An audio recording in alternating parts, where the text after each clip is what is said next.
Mario Tennis franchise is one that's hit a few too many double faults in recent times. The original titles combined solid core tennis with gripping RPG mechanics and plenty of interesting minigames, but the franchise has been watered down far too much in subsequent releases. Mario Tennis Aces looks to arrest that decline, and whilst its baseline game is strong, too many unforced errors prevent it from returning the series to former glories. Unlike the Wii U's Mario Tennis Ultra Smash, Aces does have a dedicated single player mode. Upon starting the game, you're thrown immediately into a tale of intrigue as a mysterious power shows up accompanied by Wario and Waluigi, whisking Luigi off to Lord knows where. Mario, accompanied by Toad, then sets off to rescue his brother using nothing but his tennis skills. It's a hilariously daft premise, set off nicely by some typically amusing dialogue from Toad. As you travel across the island, tracking down the necessary items to rescue Luigi, you take part in numerous tennis matches, minigames and boss fights. There's a decent variety of challenges on show too, from tennis matches on storm-ravaged boats to knocking out shy guys with snowballs. It's all wonderfully weird and wonderfully Nintendo.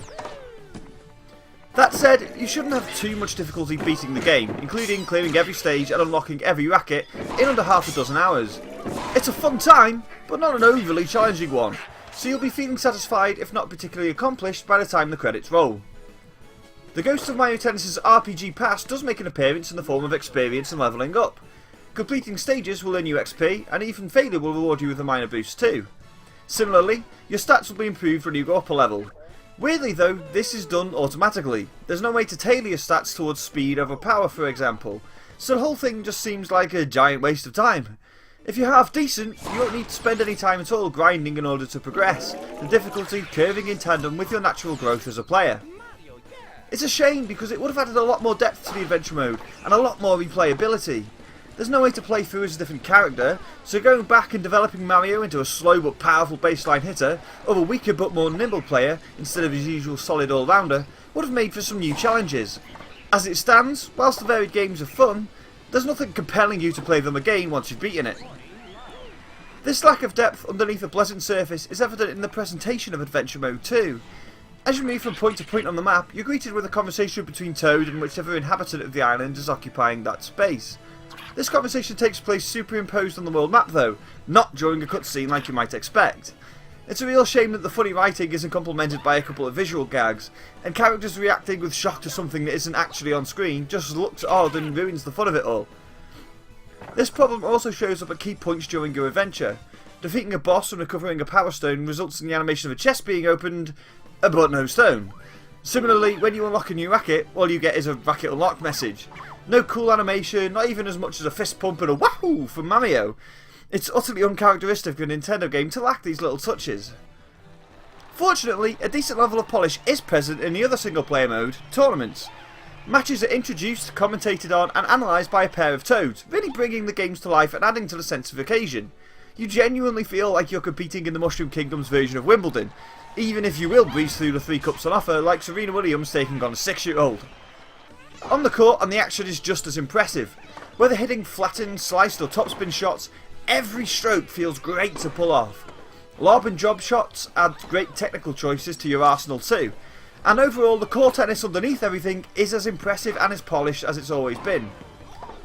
The gimmick this time around is the zone mechanics. Unlike the mushrooms that utterly ruin matches in Ultra Smash, the combination of zone speed, zone shots, trick shots and special shots are brilliantly implemented here and add an extra level of tactics to every bout. By pulling off charge shots, you build a meter which can then be utilised to slow down time and chase down seemingly out of reach plays from your opponent, zone speed, pause time and aim a powerful stroke beyond your opponent's reach, zone shots, or you could build your meter up completely to unleash a special shot from anywhere on the court at an almighty pace. On first glance, these mechanics look like they'd ruin the finely balanced to and fro of traditional tennis, but learning when to use zone speed to return a ferocious special shot can help you turn around even the most hopeless of matches. Mistiming a return of these charge shots can damage or even break your racket though. Run out of rackets and you lose the match, regardless of whether you're currently winning or not.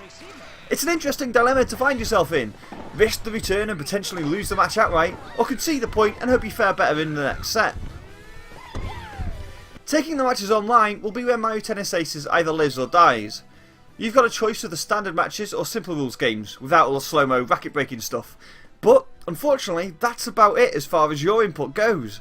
The online tournaments are only single set best of 3 game affairs, and there's no one-off ranked matches to speak of at all. In fact, if you just want a single game of tennis, you're restricted to tiebreakers and that's it. This infuriating lack of match customization is sadly present offline too. Truncated matches online can be explained away by not wanting to run the risk of connection issues upsetting a finely poised contest. But to not have the option for a 6-game 5-set marathon offline with friends or against the computer is utterly unforgivable. The courts do offer an interesting variety of ball speed and bounce, as well as optional hazards on certain stages, though it's bizarre that rather than choosing which court to compete on, you have to deselect the ones you don't. Speaking of choice though, the roster is impressive, with left field inclusions like Chain Chomp and Spike adding some much needed variety to the competitors in Mario sports titles. The different classes stand apart from one another well too, meaning you'll have to adapt your game if you're going to be equally successful against the likes of Bowser, who can hit incredibly powerful shots, or Boo, who can pull a wicked curve on his slices.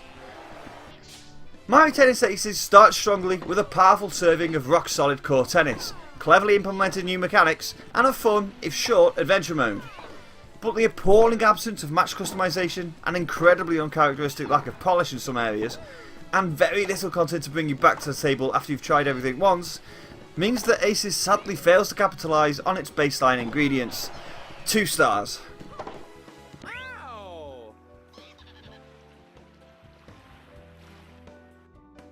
Thank you so much for watching. Be sure to subscribe, check out some of our other videos, and visit thenintendovillage.com, your home for everything Nintendo.